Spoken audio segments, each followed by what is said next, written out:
Vi er taget til Stokkemarke Plejecenter i Lolland Kommune for at kigge på sansekits. Og Connie Simons, I har investeret hernede? Ja, det har vi valgt at gøre.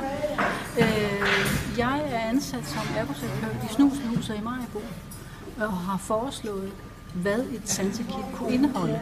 Og det har vi så investeret i til 10 plejecenter. Vi har et kugleforklæde, hvor der er mulighed for, at borgeren kan få hænderne ned i lommerne og sidde og holde sine hænder beskæftiget.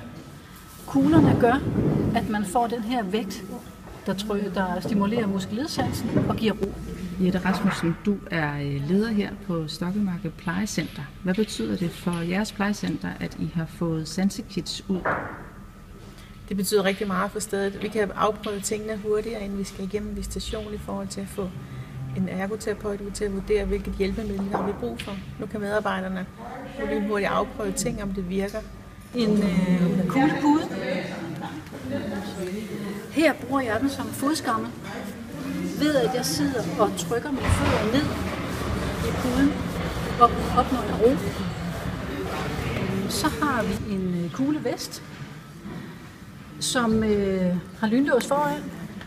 Den tager man på, og så kan man stramme i siderne, så vesten kommer til at sidde stramt, og derved giver dejlig ro.